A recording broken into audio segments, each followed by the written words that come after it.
ए पाठी a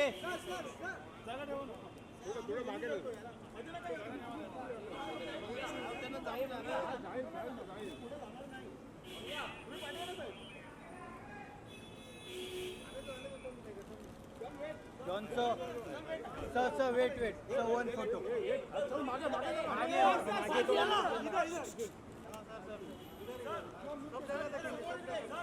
John sir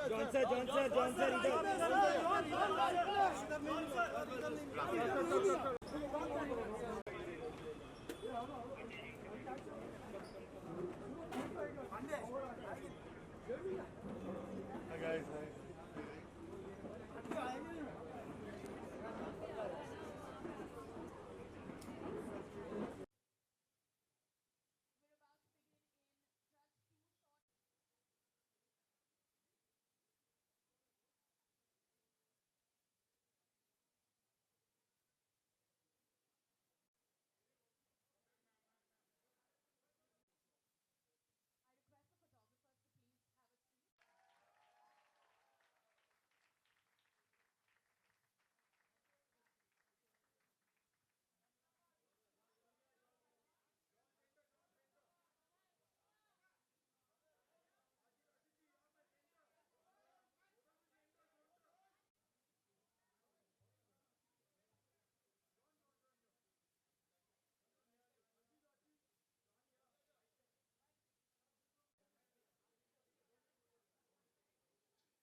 For coming here today, and especially to John Abraham for coming and honoring me.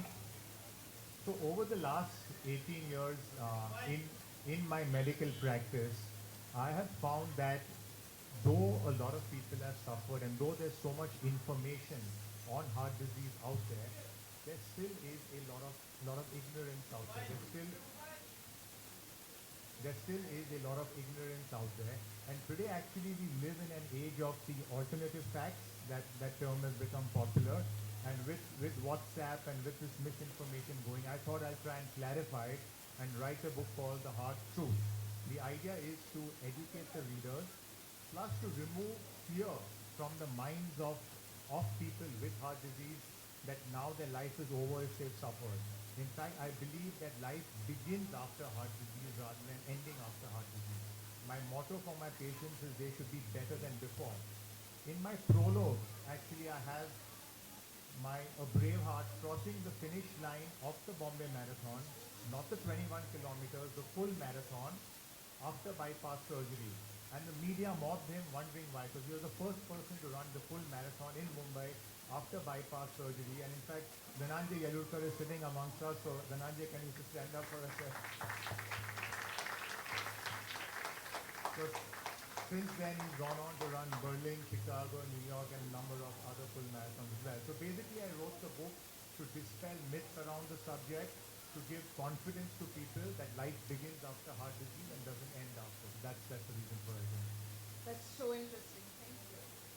Now that we have covered the prologue of the session, I invite you and John Abraham to please unveil the book.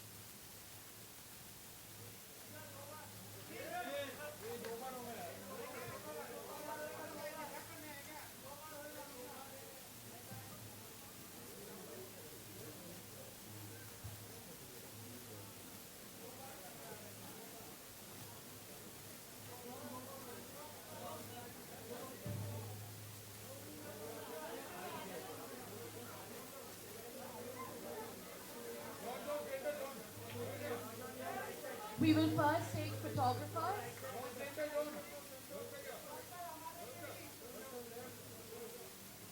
Once the photographers are done, the videographers will get their chance as well.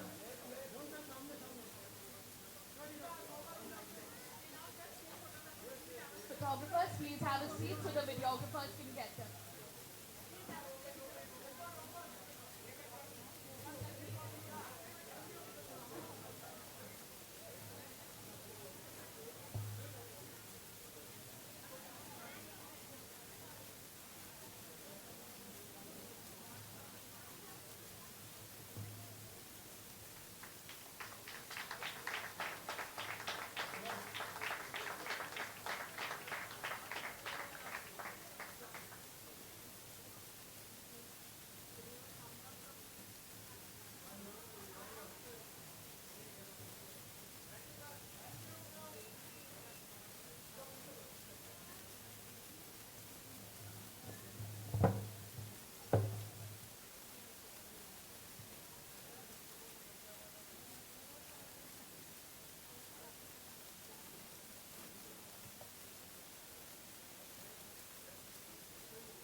Photographers will get their chance first, and then really done again for the videographers.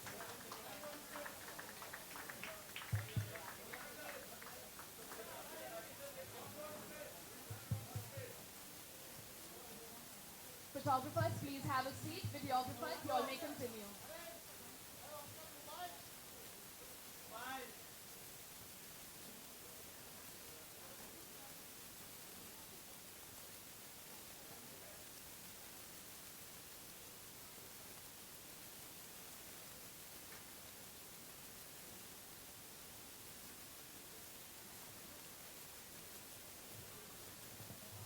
Getting back, distracted from the delicious chocolate. I've got a question for John. You truly are an international fitness and health icon for youngsters and adults alike. But I'm curious, what does good health really mean to you? I think, first of all, a very good evening to all of you, and congratulations to the Ashish Contractor for the launch of this lovely book. I think health for me, I've always said is, being an actor, you're not just a model, you're a role model, and it's very important to lead by lifestyle. And for me, I wake up really early in the morning, embarrassingly early, and sometimes I don't know what to do, but I wake up at 4:30, I train. My day begins by 6:30, 7 o'clock, and I usually sleep by 9:30. That's pretty early because I have my dinner early in case I'm not working. And it's something that's very important, especially for the young kids out here that are very impressionable, and everyone at large. I don't drink, I don't smoke, I've never done drugs, and I think it's something that I don't scream out about, but I think somewhere down the line it's helped me in my lifestyle, and I think good health is about good food, a good exercise routine, and good sleep. So I always say it's like a tripod stand. Without one, you kind of collapse, and it's important to have, all three in your life. Thank you. You've had a chance to go through the book before the others have. Was there anything that particularly stood out for you that you'd like Dr. Contractor to elaborate on, clarify, speak about? Yeah, actually, there was an article that was very reminiscent of what page was it, 12, 13. There's an article that was very, one of the chapters on risk factors that was very reminiscent of something that happened in my life. And here it says that, here it speaks about, your doctors keep telling me to quit smoking, but look at my uncle Binshaw. He smoked one packet a day, red meat, eggs and, alcohol, etc., everything, and he survived till the ripe old age of 92. And on the other hand, there's another guy called Mahesh who only had boiled foods and was a sannyasi and, walked 5 miles a day, and he had a heart attack at 48. And Ashish, this actually happened I experienced this with my father's 2 best friends. One was a Bengali gentleman who drank, smoked, everything, and he lived till the age of 90. And the other gentleman, a Punjabi gentleman who never drank, never smoked, died of cancer, and he had a heart attack early in his life at the age of 50, and he was gone by the time he was 55. So don't people ask you this very often, that what is smoking and drinking and a crazy lifestyle got to do with? Look at these people; these are examples out here. So to answer that, actually I get that asked all the time, and let me explain it in the concept of risk factors and driving a car, because everybody understands driving a car. Let's say you're driving a car on this road on Friday at 5 a.m. and you're driving at 20-30 kilometers per hour and obeying all the rules. The chances of you having an accident are very slim.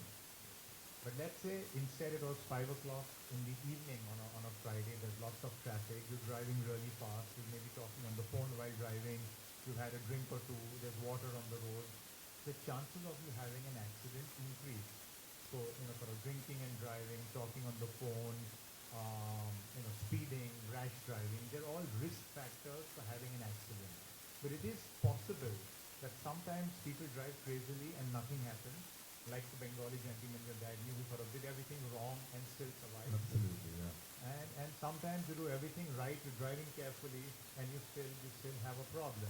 So that's 5% of the people do everything right and still have a problem, and there are 5% of the people who do everything wrong and they don't have the problem. The rest of us fall in that 90%.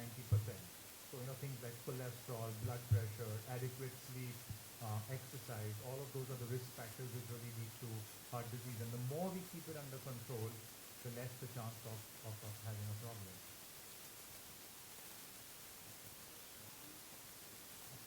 I think this would be the most relevant and So I think to put it very simply, a lot of people are confused between things like acidity and gas and a heart attack.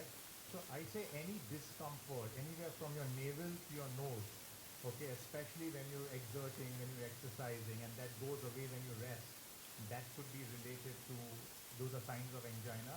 So angina is not only pain in the left side of your chest going to your left arm, which is a very classical textbook definition. It's any discomfort anywhere in the upper body which increases with exertion. So it doesn't mean every time you get a toothache, you're having a heart attack, but a toothache could be a sign of having heart disease, okay? So that's the first thing. In an emergency, you get all these WhatsApp forwards going around, start coughing violently and do, frankly, none of that works.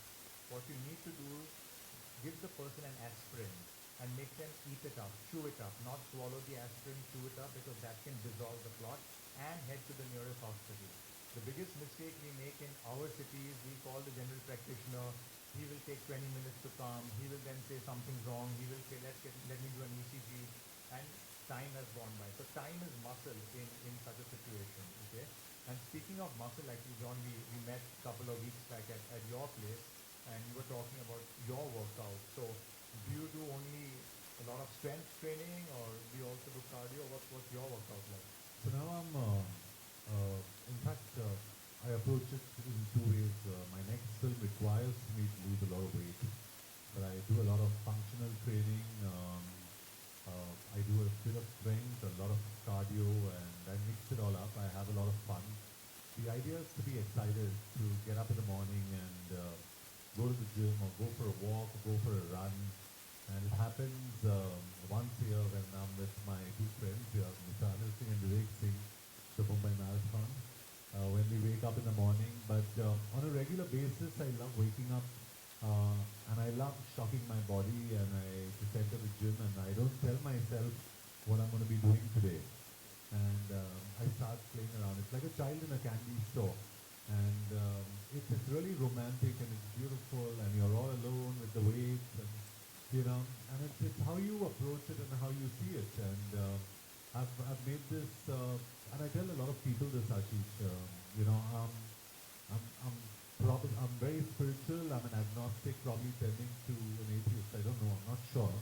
But I tell people that the only church, the only mandir, the only mosque is that gym or that place where you work out. Could be the road as well where you walk.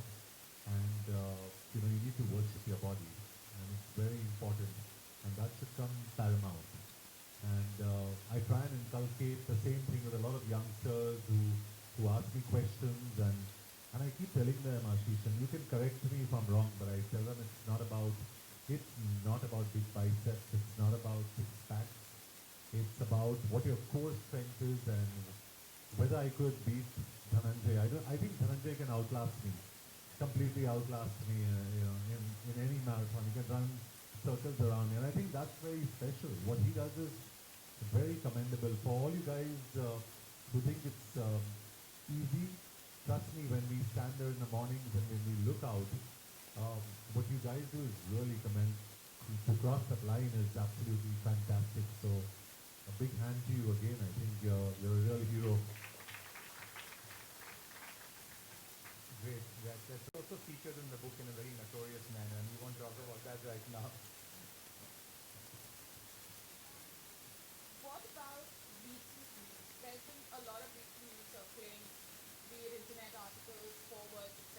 about cholesterol is no longer a dangerous substance.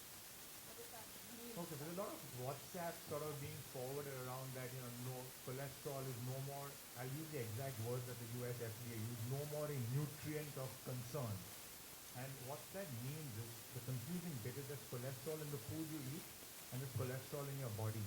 So the cholesterol in the food you eat only comes from animal sources. So if you're a vegetarian, things like milk, for example, milk and animal source will contain cholesterol. So the cholesterol you eat in your food, which is classically there in Parsi delicacies like eggs and shrimp and all of that, is not converted to cholesterol in the body in a one-on-one. Your liver is actually a factory that makes cholesterol. So a lot of your cholesterol levels are somewhat genetically determined, and the saturated fat that you eat in your food, which is even there in a vegetarian diet, converts to cholesterol in the body and it blocks the arteries. But the fact that cholesterol, we don't need to bother about it and it doesn't sort of block your arteries, that's not true. It's just that the cholesterol levels in the food that we eat are not that significant. Speaking of food, do you have any specific dietary restrictions or, do you? No, I eat 3, 4, 5 times a day, but my trainer asked me to have a cheat meal. I don't think I've had a cheat meal in I don't know how many years. I haven't touched dairy drinks in 20 plus years. And I think it's a way of life for me. So it's not me beating my chest and telling people, hey, listen, today I avoided having this, avoided having that. I think I enjoy the space that I'm in, and I love Parsi food. I love Parsi food. I love my patani machli. So, but at the same time, I'm predominantly vegetarian. I have egg whites and I have complex carbohydrates I have my oatmeal after my workout, and I just feel good about myself, and I try and keep it clean, and I try and keep it really, really light. So I'm very energetic from early morning, and I really don't feel tired, but towards 9:30, I start building like a flower, like I just go down like this, because I think I need another pit stop of food, otherwise I'm gone. So what kind of motivates you to be this consistent and this regular? One thing we tell our patients is that it's not doing dramatic things for a short period of time which is going to give you success. It's doing relatively simple things, but again and again and again, which is sort of going to give you that long-term success. So what's the driving force? I mean, is it your profession? Yeah, I think to be partly true, and if I must confess, it's also my profession, but it's also a way of life for me. And I think I'm the perfect example of someone who doesn't go into any extreme cases of doing things to change myself around. I think it's gradual, it's progressive, and I take a lot of care when I kind of have to lose weight, or when I have to put on weight, when I have to run, when I have to do strength training. So I really don't get excited about being dramatic about it, but I'm careful with my diet. Sorry. Okay. We're closing it at about 6:40. Okay. May I open the floor up to questions? Okay, so actually before we final question, right? Yeah, please. So, but before we sort of open up the floor to questions, and while I just want to say a few thank yous. I want to thank my friend Mark Manuel for putting the evening together, and for inviting John. Thank you, Sanaya and Kajal, for helping out. Thank you to the entire publishers team, the Westland team. Thank you to Crossword for helping putting this together. And this book actually is a distillation of all that I've learned from my patients. So I really need to thank my patients and the people who are part of my life, who are being part of this. So Mr. Rajan Javeri is there; he's part of the book. Mr. Arun Sheth is there; he's part of the book. So they're all. In fact, Mr. Arun Sheth, Vivek, you'll enjoy this. On the first marathon that we did in 2004. He was among the group of 25 heart disease patients who ran, and Times of India got so excited, it actually made him take his shirt out to show the scar, and he's doing his roar on the scar. There's a page 3 of Times of India in 2004, just before the marathon. So he's out there. Anil and Vivek Singh, the marathon forms a big part of my life. Anil also forms a part of the book, which I will not disclose. You'll have to read that. Um, who else? Mr. Venkat, I've seen him earlier. I think he's lost somewhere out here. So he had heart disease, and not only did he run after that, he actually formed something called a Zippers Club. So the zipper is people who have a scar in the middle. We call that the Zipper Club. So people with bypass surgery, and they run after that. This Bhavna Kothari is there. She's an example of a lady with heart disease. Mrs. Sadarangani was Aruna. I saw her there, but unfortunately, yes, so she's out here. So thank you. And again, a lot of the book is conversational, so it's really who I am, and who I am has been shaped by my family. They're sitting out here, my mother, my father, thank you very much, my wife, my daughter, my sister, I can't see her. Oh my gosh, well, you got the ringside seat, so thank you. Um, thank you to my friends and my work colleagues who are more like friends than colleagues, and to my hospital, the Sir H.M. Reliance Foundation Hospital, for really providing a environment which we can really go out and do the kind of work we want to do. Dr. Dawes, our medical director, he couldn't be here. He had a surgery in the family just this morning. So thanks to him, Mr. Mahesh Kamdar, Ms. Avni Mehta, and big thanks to Mrs. Meeta Ambani, the chairperson of the Reliance Foundation Hospital, for setting it up. It truly is a visionary hospital and fabulous infrastructure. So please do come. Thank you to the media for coming here. Thank you so much for coming and supporting. And thank you, John. I mean, for so readily and so, literally from straight from the heart, we met you and you said yes, like literally in 5 minutes. John's not just an icon of health and fitness. I think he's an icon of just modesty and humility, and in spite of all the success, he really is the boy next door. You read about that in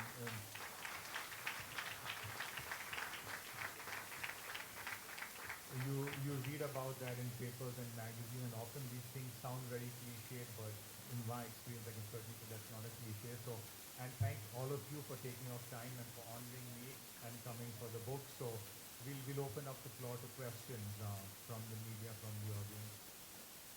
Yes, the youngest person has a question. Can you give a gift to him? I'm sure, yes.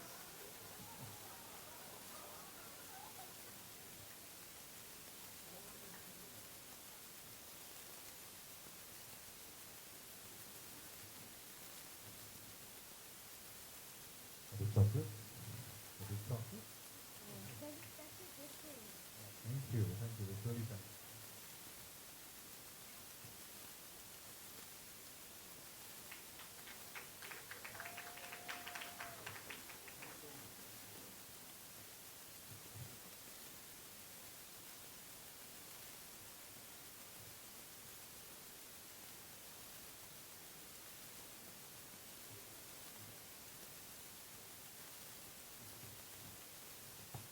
Any questions?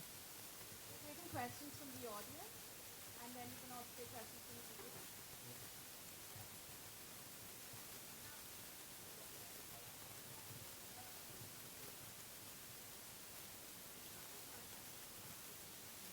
One second. One question which keeps cropping up in such events is that we concentrate and talk about physical symptoms. We got examples here of some people who drink, enjoy life, and live far longer lives and healthier lives than people who are abstemious. So isn't there a saying that the doctor treats only the symptoms, but it's important for the doctor to know the patient? Because a tablet you give or medicines you give to one for the same illness may not suit another for the same thing. So how important it is for you to say that a lot of physical ailments start from the head? That's a great question. You're absolutely right. A lot of physical ailments do stem from the mind, and which is why there's actually an interesting study. It's called the Inter-Heart Study, which looked at 50,000 people with heart attacks from 26 different countries. And what they found, they call it psychosocial factors. Okay, so they looked at stress, they looked at anger, hostility, depression in one umbrella, and they found that that's one of the 9 main causes for people to get heart attacks. The unfortunate thing about stress is that you can't measure it. I can measure your cholesterol and say it's 200. I can measure your blood pressure and say it's 120 by 80. I can measure your sugar and say it's 150. But I can't measure stress. So it's very difficult sort of correlate it. The other important point is people deal with stress differently. So living in a city like this, stress is part of our life. I'm sure for most of you to reach here at 6 o'clock in the evening was stressful, right? So stress is part of normal life. It's when stress becomes distress, that's when it becomes a problem. And people also deal with it differently. So let's talk about an executive kind of a person, a white collar worker. The stock market falls by 500 points. He's all stressed, he cannot sleep. But the guy who is, working as a class 4 employee in that same office, the stock market doesn't cause stress to him. But he ended up losing 50 rupees or 100 rupees. He might not sleep that night, while the executive wouldn't have a problem with that. So people handle stress differently. So stress is not bad. Stress makes us perform. Okay, when we had the fight or flight, in the olden days, the ancestors ran away from lions and tigers because of stress. So stress is not a bad thing. But when in excess, it does affect all body parts. So yes.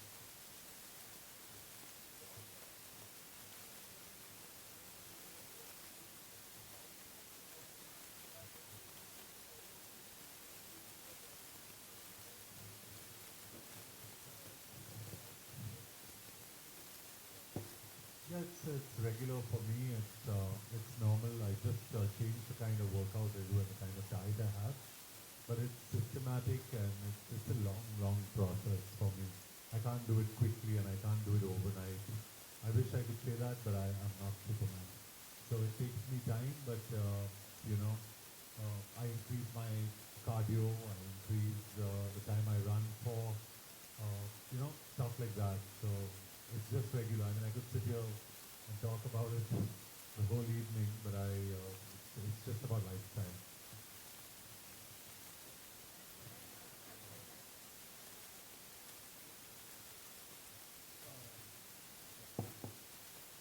If you raise your hands, we can take the questions one by one. So you are the heart specialist actually. So you tell me there are certain people who are weak by heart. They see very small thing, certain thing, and they get scared. There are certain people who see very damn thing, but still they are not scared. So can you tell us something about why it is like that? Okay, so firstly, when we say weak by heart, the heart is very interesting. It's always viewed as a seat of emotion. Actually, the heart is not really, in that sense, its function is just to act as a pump of blood.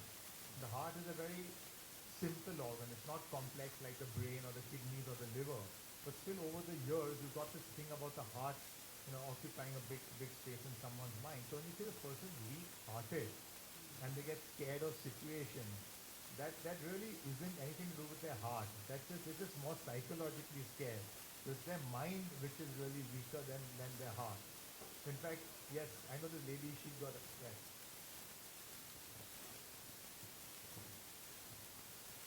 The actual weak heart is when the pumping capacity of your heart, when that gets reduced because of a heart attack, that's when we call the weak heart. So it's not psychological. I'm really privileged to attend this function to read the book of Dr. Ashish Contractor. Dr. Ashish Contractor has given me second life. He's telling this point when I became sick in 2011. I got a heart attack and I was very nervous. So he said, "Auntie, nothing will happen. Just hold my hand and walk." He has given me second life and now I'm reduced. Everybody is asking, why you are so thin? I said, Ashish has given me second life.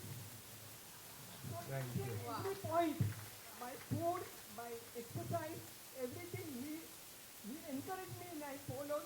And this cardiac rehab helped me so much that I'm addicted to it. And till this week, this day, I am doing continuous. Thank you. I'm very, very grateful to him and Dr. Kiran.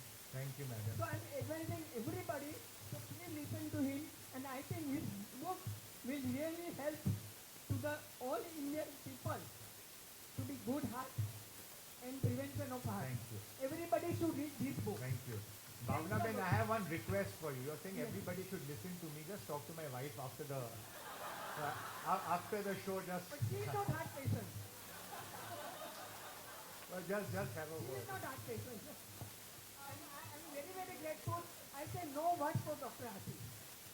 Thank you. My question is for John. We keep hearing that you should wear these gadgets like heart monitors, etc. Do you think it's important? Would you use it when you're doing cardio so that you know whether you're pushing your limits or? Yeah, I honestly see nothing wrong with it, but today I've probably reached a point when I'm running. I know when I touch 160, when I touch 165, I know when I'm going down to 130, I know when I'm really down to 80, 85. So it's also because of years of training, I've understood my body, I know where I'm meant to push till. But I think it's important because I think, yeah, suppose, I think it's important that you do, in my book, correct me if I'm wrong, but I think it's important because, even working out and losing weight or gaining muscle, etc. is a very scientific process. For example, some people like me, if we, or in general, if I run above 165, I'm burning muscle. If I run below 130, I'm wasting my time. But if I'm running between 130 and 165, I'm probably burning some amount of fat. And it's different for each person. So if it helps you regulate what you're doing, and that's what actually interval training is about. When you're really slow, you start walking, then you start running. It's about keeping your heart rate at a certain level to kind of burn some amount of fat. And I do recommend it, and I've tried all HRMs in my life and heart rate monitors in my life, and some work, some don't. So for me, it's more like what's the next best thing that I could try. And It's intuitive for you. Now you sort of learn to, it's intuitive. you know yeah. when you're at 160, you know when you're at 130. I know exactly, when I'm on the Stairmaster, and I know by the 13th minute, I know I'm going to be at about 164, 165. I literally know Really.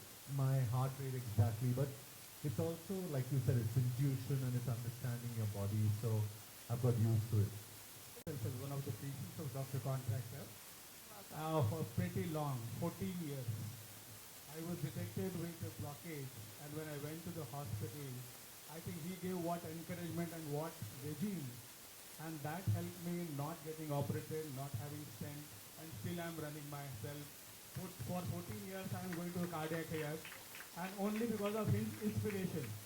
And when I saw this book, I have sent it to almost 15 people, saying that you should follow this and then your life can be better. Thank you very much, sir. Thank you. That's probably the best testimonial coming from Auntie and coming from you, sir. Auntie, you said that, he held your hand and he made you, and you're thin. I need to hold your hand because I need to lose weight now. So I'll hold your hand and then we'll go for walks together. If you hold her hand, the heart rate might go up very high. And I'm a little worried about that. That 160 zone might be exceeded. All right. Yes, ma'am. My question is to Dr. Contractor. My husband underwent bypass surgery 15 years back. Yes. And the only thing there is a very, very busy schedule in office. So he's not like exercising, getting time to exercise, or he gets too tired for that. So I heard about the rehab part of Yes. it. I was interested in knowing about it. So and, actually speaking, one thing I don't like this no timeline. So whenever people tell me that, I see, because you got an example right out here. This is one of the busiest people you could ever come across, and you don't find the time, you make the time, right? It's a matter of priority. I tell people something very simple, and you need to tell your husband this, that every day that he brushes his teeth is a day he needs to exercise. Okay? Because what happens is, when we brush our teeth, we consider that part of our daily routine. We don't think we've done something special, right? You don't go around telling people, you know what, I brushed my teeth today. Because that's part of your life. But when you exercise, you go around telling people, oh, I exercised today. So you will gain success, not the day you feel happy when you exercise, but the day you feel unhappy when you don't exercise. and there's a difference between the two. So just small, simple steps. It doesn't need, you don't have to run a marathon, those good too, but you can just walk for 15, 20 minutes, 5, 6 days a week. That's good enough to get started. Once he does that, send him over, we'll talk. You know, Ashish, I have a very interesting way of saying this, and I tell people this, especially youngsters, because they understand this language. And I say, you do anything to meet your girlfriend. You find time from anywhere. Let workouts be your girlfriend. You know, start dating your workouts. Yes, Bhaskar is 57, so I think. No. I think her motivation. There's no age. There's no age. There's no age for a girlfriend or for a workout. For both. Someone else who's not got a chance? It's open to the media as well. Yeah. If the media has any questions. Media. Yes. Sorry to ask you this question, Ah. but this is a very delicate question which I'm going to ask you, Ah. sir. I hope you don't mind. Since nowadays we have lot about bypass surgery. The thing is that many people are scared and they come to understand what of in the bypass surgery they do, they put the stent or what they put it, that is hardly costing for $2 or $3, and whereas here the people are charging more than a lakh rupees. And sometimes it is given to understand that whatever the price that is there, that also the fees people change it nowadays in the hospitals and all. Sorry to ask you this question, so could you Okay, please- let me answer it. So since you're asking the question, let me answer it quickly. We won't dodge any question. The thing with any of this, so first of all, stents don't cost $2 and $3. And I'm not manufacturing them, so I can't tell you the cost. So what people tend to miss out, and any medical innovation, the amount of research that goes into doing it, and they have large-scale studies involving thousands of people. So all of that cost is also there. Having said that, a lot of costs of what we do, the end product in the hospital, is also a lot of taxation, government taxes, etc. So it's a fairly complicated topic, and certainly it's not that there isn't wrongdoing in the medical profession or there isn't wrongdoing in the healthcare industry. There is, but it's not quite as easy as you say it that it is, and doctors aren't sort of just sitting there out there to literally, gouge people out. So, yes, the lady at the back had a question. Yes.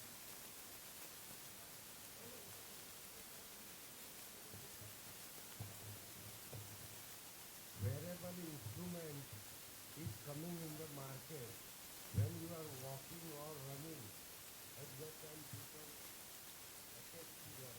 Yes. Is it helpful more than book or what? Is it helpful to have those instruments? Yeah, so the same question that was asked earlier about heart rate monitors and things like that. So any instrument that you're using to monitor, okay, I wear this Fitbit around my wrist, which counts the number of steps I take, it also gives me my heart rate. It's good to monitor it initially. Once you get an idea of where you are, so like John said, he's now intuitive. So earlier he was measuring the heart rate probably scientifically, now he knows when he's at 130 or 160. So it's good to measure it, especially if you had a heart condition. If you had a heart condition, you should measure it, you should be scientific about it, and then proceed. That's the right way to do it. There's a young lady out there. Go ahead.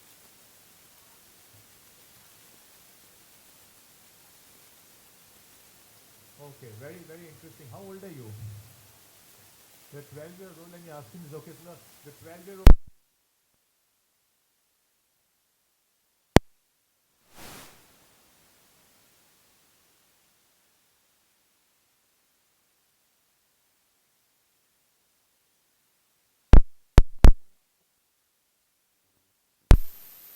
You have to have a problem. It's not what we call a fait accompli. It means your risk is more than someone whose parent or grandparent hasn't had the problem. So you need to take a little bit more care, but doesn't mean you will have the problem, okay? Dr. Contractor, I'm sorry. We're running in at 7 o'clock. Okay. If I have the time, if that's okay. Yeah. Okay, no, this is, yes, yes.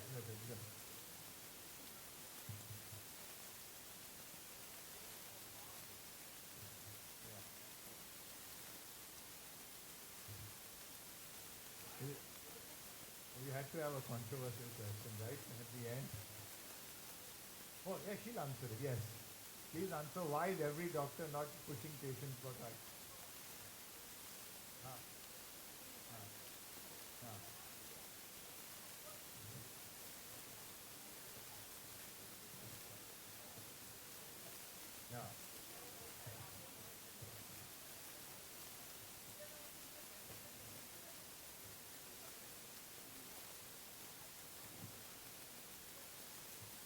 Chalo, thank you. That answered your question. So basically, the thing is that as more doctors are getting aware of it, they will encourage patients more and more. I'll talk to you after this. And with that, we wrap up. Thank you so much. John Abraham, thank you. Thank you, Dr. Contractor.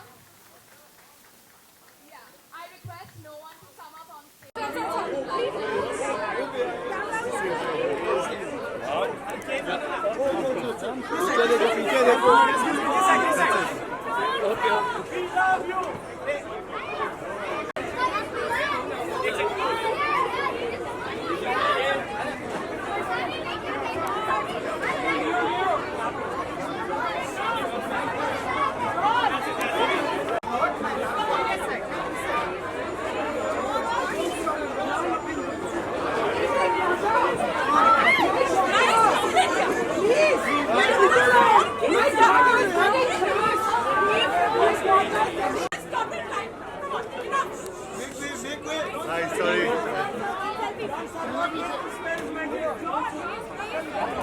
Sukhbir इधर पकड़ो हाँ आपके सामने पकड़ो